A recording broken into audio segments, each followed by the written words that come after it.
Abra sua Bíblia comigo, por favor, no Evangelho de Lucas, capítulo 18, do versículo 1 ao versículo 8. Queridos, no domingo passado, nós encerramos a série de mensagens sobre Pablo Escobar, uma reflexão cristã sobre o maior narcotraficante de todos os tempos. Eu não estava aqui no domingo passado, mas o meu irmão Austélio esteve incumbido da nobre missão de transmitir a palavra de Deus e ele fez o fechamento, então, dessa série de mensagens. Se você perdeu alguma dessas mensagens, quer assistir, é só entrar no YouTube, Igreja Presbiteriana da Barra do Jucu. Você vai encontrar as mensagens dessa série sobre Escobar e muitas outras mensagens. O irmão Vinícius tem nos ajudado com esse ministério de áudio e vídeo, e ele tem aí com zelo posto as nossas mensagens na internet, tá legal? É muito fácil, entra no YouTube, Igreja Presbiteriana da Barra do Jucu, você acha uma pancada de mensagens lá, tá legal? E hoje nós estamos começando uma nova série de mensagens, cujo tema é: por que o milagre demora a chegar? Por que o milagre demora a chegar? De quinta-feira até o domingo passado eu estive em Ipanema, Minas Gerais, num trabalho proposto pelo meu amigo pastor Valdinei, e estive lá com alguns amigos, cada dia um pregava, e no fundo assim tinha um banner bem grande, e o tema daquelas reuniões era "Em Cristo, um novo tempo". E aí tinha uma imagem de uma ampulheta do tempo, aquela areinha descendo, tempo. E aí eu fiquei paralisado assim, vidrado naquela palavra tempo, e eu comecei a me perguntar o seguinte: por que que esse novo tempo demora tanto chegar na vida de algumas pessoas? Em Cristo, um novo tempo, por que que esse tempo não é tão rápido? E aí eu fui ampliando a conversa comigo mesmo. Por que que o milagre, por que que a bênção, por que que a vitória, por que novos dias, por que que uma nova história atrasa tanto, demora tanto na vida de determinadas pessoas? E eu então comecei a ler a Bíblia nessa busca, perguntei a alguns amigos meus, por que que um milagre demora tanto chegar, e eles me deram algumas respostas, e eu quero compartilhar com vocês estas respostas, estes achados bíblicos, não só hoje, mas também no próximo domingo, porque eu elenquei assim várias respostas, e eu quero compartilhar com você, porque eu sei que você ora, e eu sei que de vez em quando você fica assim: meu Deus, eu estou orando e nada acontece. Eu estou buscando a Deus e as coisas não mudam. Por quê? E aí então eu quero a partir de hoje trabalhar com você dentro dessa dimensão. Mas eu quero te convidar a ler esse texto comigo. Eu vou ler o texto, eu vou sair do texto e eu não vou voltar mais no texto, tá bom? A gente vai passear pela Bíblia. Lucas 18, versículo 1. Disse-lhes Jesus uma parábola sobre o dever de orar sempre e nunca esmorecer. Havia em certa cidade um juiz que não temia Deus nem respeitava homem algum. Havia também naquela mesma cidade uma viúva que vinha ter com ele, dizendo: julga minha causa contra o meu adversário. Ele por algum tempo não a quis atender, mas depois disse consigo: bem que eu não temo a Deus nem respeito homem algum. Todavia, como esta viúva me importuna, julgarei a sua causa, para não suceder que por fim venha molestar-me. Então disse o Senhor: considerai no que diz este juiz iníquo. Não fará Deus justiça aos seus escolhidos, que a ele clamam dia e noite, embora pareça demorado em defendê-los? Digo-vos que depressa lhes fará justiça. Contudo, quando vier o Filho do Homem, achará porventura fé na terra? Há um ditado que a maioria de nós aqui conhece: Deus tarda, mas não falha. Isso é um ditado que está aí na boca de muita gente. Deus tarda, mas não falha. Mas esse ditado não é verdade. Deus não tarda e também não falha. Quando eu digo que Deus não tarda, eu não estou dizendo que aos nossos olhos Ele não atrasa. Eu não estou querendo dizer que no nosso relógio Deus não demora. Mas eu estou querendo dizer que no relógio de Deus Ele está sempre no horário. E se Ele não estiver no horário atrasado, Ele não estará. Ele estará sempre adiantado. Observou o versículo aí, o 7 e o 8? Olha o que diz: não fará Deus justiça aos seus escolhidos, que a Ele clamam dia e noite, embora pareça aos olhos dos seus escolhidos demorado em defendê-los. Aí Jesus diz no versículo 8, digo-vos que depressa, Deus depressa lhes fará justiça. Então Deus não atrasa no relógio dele, mas na nossa maneira de encarar as coisas, parece que Deus demora, Deus atrasa, Deus está precisando adiantar o relógio dele. Mas quando eu digo assim, Deus não falha, eu não estou querendo dizer também que Deus atenderá todas as suas orações nos seus termos. Isso não é verdade. E eu preciso ser muito sincero com a minha consciência aqui nessa noite.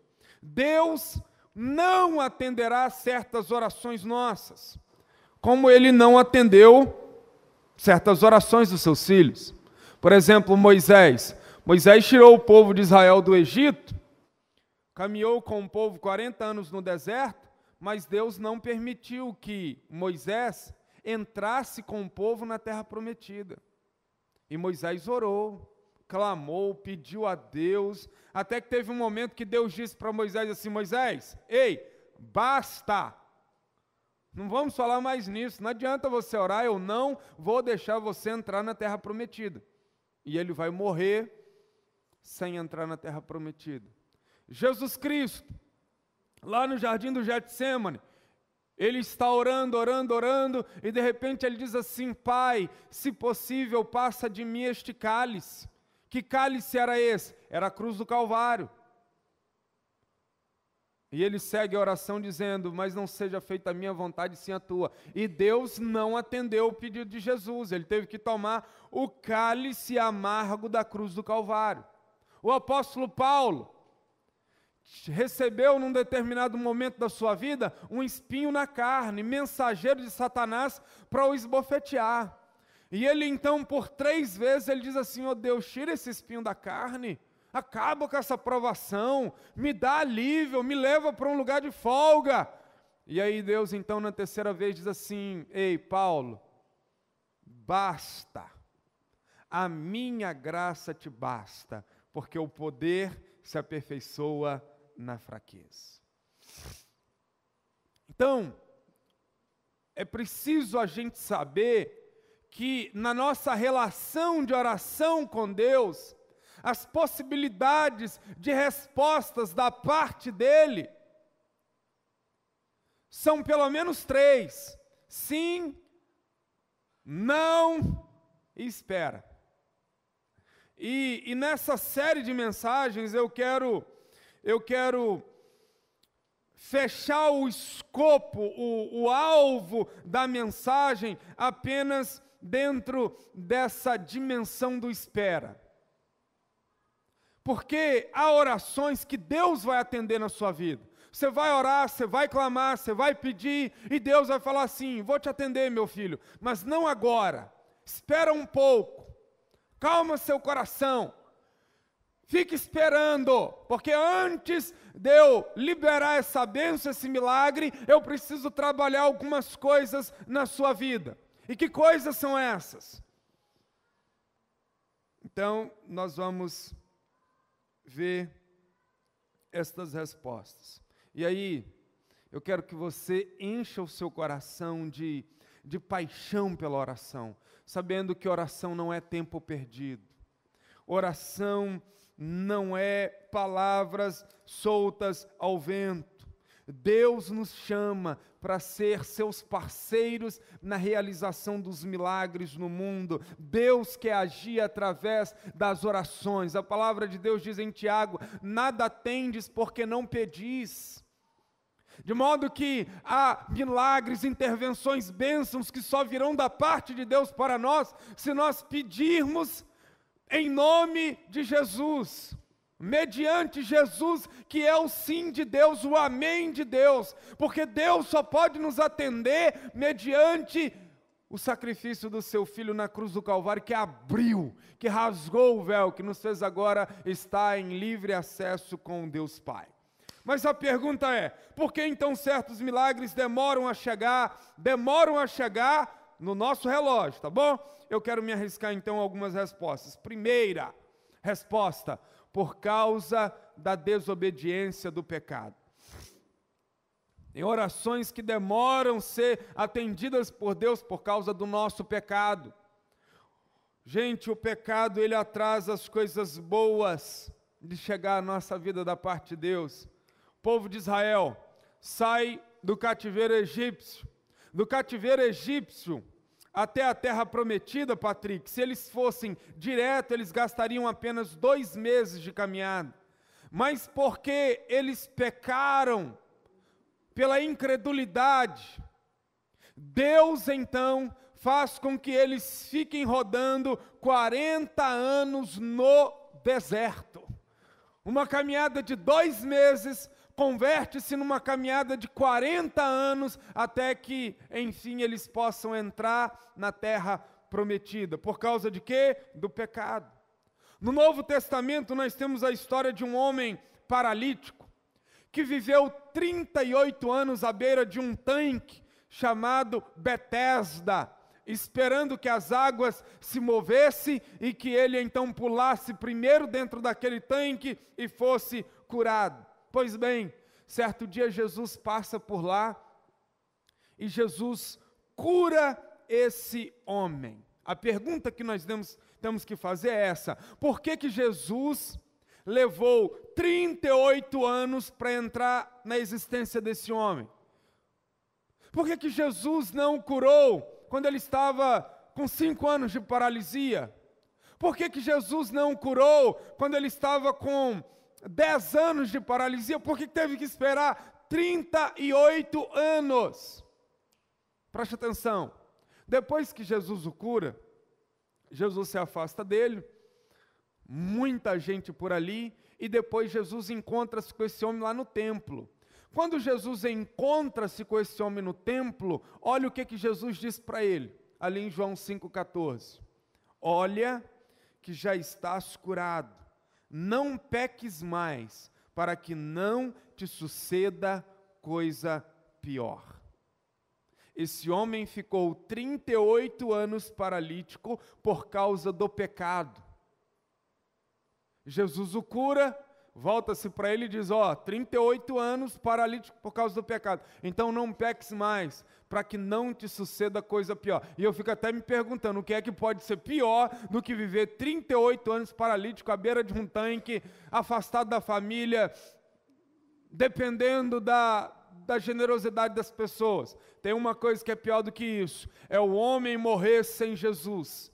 É o homem morrer sem ter os seus pecados perdoados, porque uma pessoa que morre sem ter os seus pecados perdoados, ela há de se deparar com o juízo de Deus no inferno, e ali então ela terá a eternidade inteira para purgar os seus pecados, que nunca serão purgados, porque só há uma realidade nesse universo que perdoa pecados, é o sangue de Jesus derramado na cruz do Calvário. Então, não brinque com o pecado. Ele custa caro nessa vida e muito mais na vida após a morte. O pecado custa tão caro que foi necessário o Filho de Deus vir do céu e morrer numa cruz. Querido, não adianta você orar pedindo a Deus bênçãos e conservar uma vida de pecado. Não adianta você vir ao altar para receber uma oração, mas você ficar ninando e massageando e acariciando pecados na sua vida. Você tem que romper com o pecado e viver uma vida livre para a glória de Deus, porque sem santidade ninguém verá a glória de Deus. Mas em segundo lugar, por que certos milagres demoram a chegar? Porque o que vem rápido tende a ser desvalorizado. Queridos, existencialmente falando, isso é uma verdade. Aquelas coisas que chegam às nossas mãos muito fácil, assim, sem muito esforço, sem muito trabalho, sem muita dedicação, tendem a ser desvalorizadas por nós. Mas aquelas outras que são fruto de trabalho, de dedicação, elas tendem a ser por nós valorizadas. Pois bem, com respeito aos milagres, eu creio que funciona assim também. Pense comigo na Ana. A Ana da Bíblia, esposa de Eucana, ela era estéril. O sonho dela era ser mãe. Por muitos anos ela foi com o seu marido sacrificar ao Senhor em Silo uma vez por ano. E todas as vezes ela chorava, porque ela não tinha filhos. Pois bem, anos depois em que Ana chorava e clamava e orava, Deus atendeu o seu pedido. O milagre aconteceu. O seu filho chegou, recebeu o nome de Samuel. E a Ana foi uma mãezona. Por quê? Porque ela queria muito ter um filho. E durante anos ela ficou privada disso. Quando o milagre chegou, quando a vitória chegou, quando a bênção chegou, ela valorizou extremamente aquela bênção. O tempo que se adia nos faz mais conscientes do significado do milagre na nossa vida. Tem mulheres que elas casam na fase adulta, já casam mais experientes. Estas mulheres que se casam, você está entendendo, não é? Uma idade mais madura, não é? Elas tendem a valorizar mais o casamento. Elas tendem a ser mais atenciosas com o casamento. Sabe, aqueles homens que ficaram muito tempo desempregados, e não eram por preguiça, porque a economia estava ruim, a área que esse homem atua estava reduzindo o quadro de funcionário, e ele está ali orando a Deus, pedindo a Deus, Deus, abra uma porta de emprego, abra uma porta de emprego, abra uma porta de emprego. Quando Deus abre essa porta de emprego, esse homem tende a ser um trabalhador zeloso, responsável com as suas funções. Aquilo que vem muito fácil, com um estalar de dedo, com orações repentinas, pode fazer com que a gente não atine para o significado. Lembra de Jacó? Lá em Gênesis 32, ele está no Val de Jaboque, e o anjo aparece para ele. Jacó começa a lutar com o anjo. O anjo quer voltar para o céu, ele segura o anjo, diz, não te deixarei ir se não me abençoares. E ele fica lutando com o anjo, lutando tanto, que o anjo acerta a perna direita dele e desloca a coxa. E ele passou a manquejar o resto da vida. E chega um momento que ele lutou a noite inteira com o anjo, rompeu o dia. Aí o anjo falou assim, Jacó, rompeu o dia, estou indo embora. Jacó disse, não te deixarei ir se me não abençoares. Uma noite inteira lutando para receber a bênção do Senhor. Sabe, tem vitórias e milagres e bênçãos que Deus deixará a gente à espera durante um tempo, sabe para quê? Para quando a bênção chegar, a gente valorizar, a gente honrar a Deus, a gente agradecer a Deus e a gente fazer menção de que a vitória chegou da parte dele. Mas ainda, em terceiro lugar, por que certos milagres demoram a chegar? porque o tempo revela a verdadeira espiritualidade do nosso coração.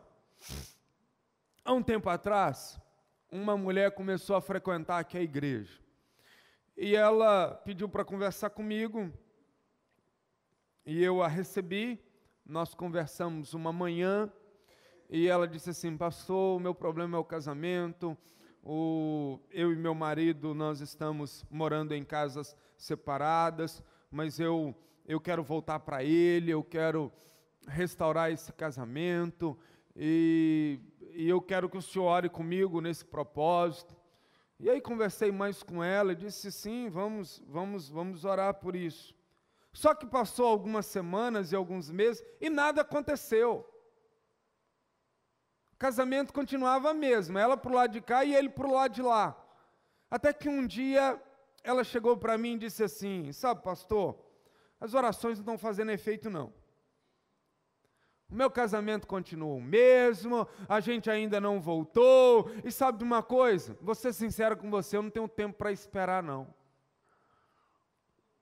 E aí ela disse bem assim: não vou continuar nessa igreja não. E saiu, e não voltou mais, e de fato, aliás, eu não sei como é que ficou o casamento dela depois, eu suponho que tenha continuado a mesma coisa. Mas o que essa mulher exteriorizou, revelou e mostrou com essa atitude? Ela revelou que a espiritualidade do seu coração era utilitarista, era mercantilista. Ela revelou que ela veio para a igreja para fazer um negócio com Deus. Ela encarou a igreja como um balcão de negócios. E ela disse assim: pastor, o senhor é o... sei lá o que eu era, né? Alguma coisa assim entre ela e Deus para ajudá-la a conseguir. E aí nós não conseguimos. Ela falou: não dá para mim, não dá para mim. Tem pessoas que no relacionamento com Deus, elas querem apenas um milagre. Daí Deus olha para essa pessoa e como que diz assim: você quer tão pouco de mim? Você só quer esse milagre? E aí Deus como que diz assim: mas pior do que você querer só esse milagre de mim, sendo que eu posso te dar um mundo de coisas, é que você está querendo me usar. E uma das coisas que mais dói na gente é quando a gente se sente usado, é ou não é? Quando alguém se aproxima de você só para arrancar algo, quando alguém se aproxima de você tentando te manipular, isso acaba com a gente. Agora imagine Deus. Ou você acha que Deus não sente? Não, Deus sente. Ele sente ciúmes de nós, Ele sente tristeza quando nós pecamos. Então uma pessoa que se aproxima de Deus apenas para tentar torcer o braço de Deus, colocar Deus contra a parede e reivindicar dele um milagre, essa pessoa revela que a espiritualidade dela é minúscula, é pequena. Que nós precisamos entender na relação com Deus, queridos, e eu acho que a gente pode até extrair uma ilustração do nosso mundo familiar. Por exemplo, quando você era criança e você pedia algo ao seu pai, dizia assim: pai, me dá um dinheiro aí para comprar uma coxinha. O seu pai dizia assim: não, hoje eu não tenho, filho, não vou te dar não. O que você fazia? Saía de casa? Botava a mochila nas costas, dizia: bye bye papai, se o senhor não tem dinheiro para me dar uma coxinha, que pai é o senhor? Estou indo embora? Não. Você ficava assim: pai, então quando o senhor tiver, o senhor me dá? Não é? Os negociantes com certeza devem ter feito isso. Quando você tiver, o Senhor me dá, então. Mas você ficava ali. Queridos, com Deus é a mesma coisa. Nós clamamos a Deus. E se Deus diz assim: meu filho, espera, nós vamos esperar. Sabe por quê? Porque nós não temos para onde ir a não ser os braços do nosso Pai eterno, que nos ama com um amor sincero e verdadeiro. Então, o tempo de espera para o milagre revela quais os conteúdos do nosso coração. Quem é você quando as suas orações não são atendidas imediatamente? Você é como aquela mulher que diz: bye bye, estou indo embora? Ou você diz assim: Deus sabe o que é bom para mim e no tempo dele, Ele vai agir? Como é que você se comporta quando Deus diz assim: espera? Abraão e Agar se comportaram muito mal. Deus disse a Abraão e Agar: eu vou dar um filho a vocês, o filho da promessa, aguardem. Daí Sara passou um tempo, 2 tempos, passou uns anos. Sara chegou para Abraão e disse assim: Abraão, aquela conversa de Deus, sabe, de nos dar um filho, eu acho que aquilo é papo furado. Vou te dar um bom conselho, meu marido. Sabe a H, nossa secretária de casa? Deita-te com ela, porque eu acho que Deus vai te abençoar por meio dela. Aí Abraão fez aquele sacrifício de ter se deitado com a secretária do lar. Pois bem, ela engravidou do Ismael. Ismael apareceu. Deus veio a ele e disse: não é Ismael a minha promessa para você. A minha promessa para você é Isaque. Quanto tempo Abraão e Sara esperaram pela promessa? 25 anos. Mas porque o Ismael veio, tem essa guerra até hoje entre os palestinos e os israelenses, entre Isaque e entre Ismael.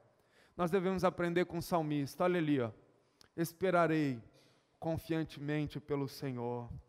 Ele se inclinou para mim e me ouviu quando eu clamei por socorro. Eu vou esperar o tempo que for necessário, pacientemente. Eu não estou aqui para fazer negócios com Deus, Ele é meu Pai, eu estou numa relação de amor com Ele, e eu vou esperar o tempo que for, porque desse coração só jorra uma espiritualidade sincera e amorosa para com esse Deus que me amou na cruz do Calvário. Amém, queridos? Mas ainda em quarto lugar, porque certos milagres demoram a chegar? Para que o tempo mostre que os nossos recursos são ineficazes. O tempo ele é muito necessário, gente, para mostrar o quanto nós dependemos de Deus. Porque muitas pessoas, enquanto elas têm dinheiro, fama, poder, contatos políticos, influência, elas tendem a pensar que elas estão no controle de todas as coisas. Só que quando surge um problema, uma crise, uma situação, e estas pessoas então percebem que o dinheiro, os contatos, os amigos, os familiares, a medicina, os contatos no Ministério Público não podem resolver o problema, e elas veem tudo aquilo que era recursos se esgotarem, minarem, elas dizem assim: e agora? E agora? O que é que eu vou fazer? Então acontece que o tempo, ele vai mostrar para alguns que o dinheiro acaba, que os amigos vão embora, que o poder passa e que afinal tem problemas que só Deus pode resolver. Sabe qual é um exemplo clássico dessa verdade? A mulher que sofreu de um fluxo de sangue. Está lá em Marcos 5, versículo 25 a 26. Preste atenção nessa história.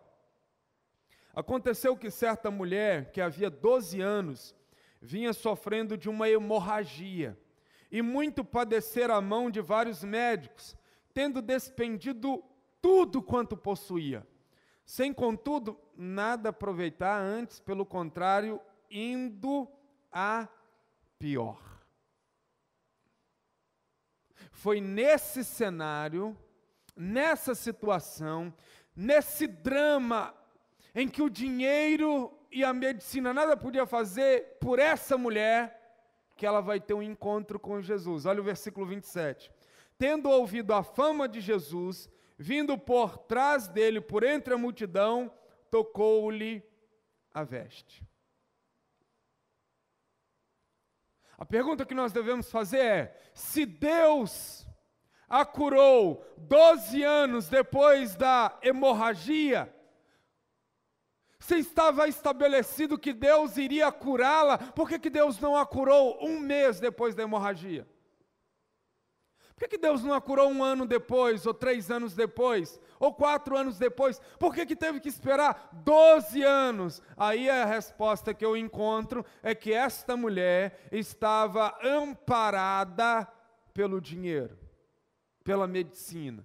Ela estava confiando no plano da Unimed que ela tinha, da SAMP, da São Bernardo. Ela estava confiando no grande ginecologista que tinha ali nos seus dias. Quando ela viu que os médicos nada fizeram por ela, que o dinheiro acabou, ela ouviu sobre Jesus, ela disse, é a minha última cartada na vida, é a minha última esperança, é agora, ou vai ou racha, e ela então vai ao encontro de Jesus.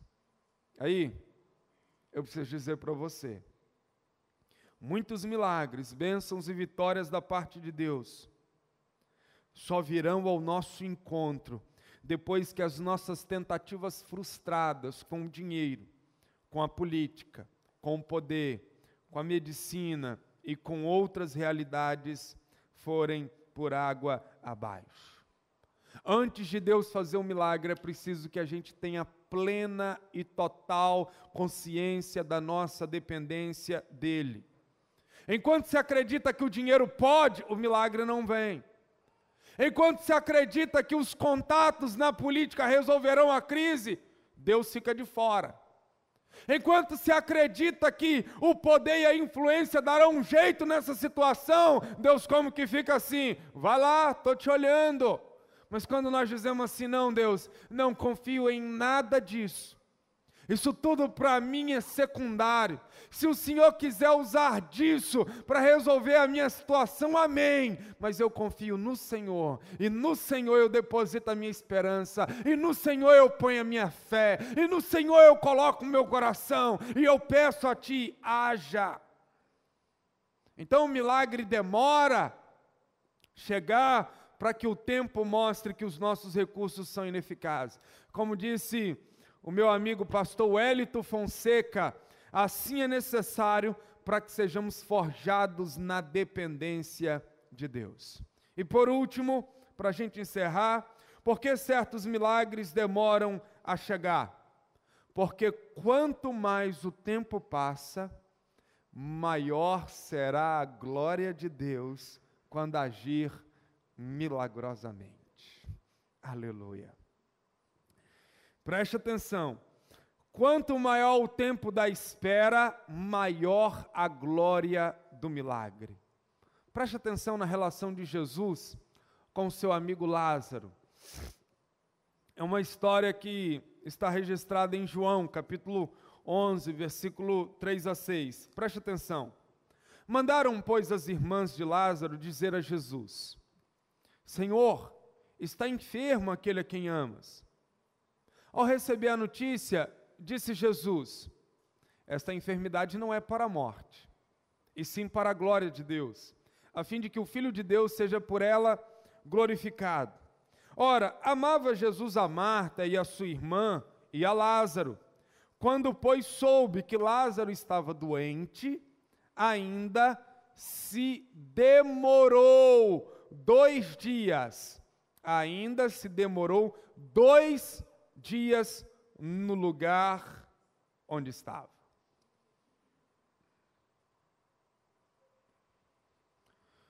Quando aos nossos olhos Deus está demorando chegar com o milagre, com o socorro, com a cura, com a intervenção, nós podemos como que ouvir estas palavras transplantando séculos e chegando até os nossos ouvidos da seguinte forma: ei, esta enfermidade, essa crise, esse problema, não é para a sua morte, mas é para a glória de Deus, a fim de que o Filho de Deus seja, por esta situação, glorificado na sua vida. No meu tempo e no meu modo, eu farei uma grande obra para a glória de Deus Pai. Queridos, quanto mais o tempo passa, mais as pessoas deixam de acreditar que pode haver um milagre, um conserto, uma restauração. E é aí então que Deus entra, porque quando tudo está perdido e Deus renova, restaura, a sua glória é maior. Muitas vezes Deus entra para restaurar um casamento quando todos os pastores, familiares, terapeutas, vizinhos dizem o seguinte: ó, não tem jeito para esse casamento não, hein? esse casamento é causa perdida. Aí nessa hora Deus disse, se é causa perdida, então chegou a minha hora. E Deus entra e faz com que esse casamento mude da água para o vinho, e maior glória é dada ao seu nome. Porque todo mundo fica de boca aberta dizendo, não, foi Deus, ninguém mais poderia dar jeito, foi Deus. Não é? É quando todos perdem a recuperação, perdem a esperança na recuperação de um sujeito que usa crack. Esse cara está usando crack já tem 10 anos. Os familiares não acreditam, a vizinhança não acredita, o pessoal da clínica de recuperação não acredita, o Estado não acredita, ninguém acredita. Mas tem uma mãe que está ali orando a Deus, dizendo, Deus, entra na vida desse meu filho, Deus restaura a vida dele, Deus, eu dei a ele quando o bebê foi mamadeira e peito, não foi crack, Deus muda a sorte desse meu filho, e daí então, pela misericórdia de Deus, Deus entra na vida desse sujeito que está viciado no crack, e com o seu poder, com o poder que emana da cruz, esse jovem é restaurado. E daí eu digo que qualquer ser humano, por mais perdido que esteja, por mais desfigurado que esteja, por mais monstrificado que esteja pelo pecado, ainda assim o braço de Deus pode ir ao alcance dele em qual abismo ele estiver e restaurar a sua sorte para a glória do Deus Pai.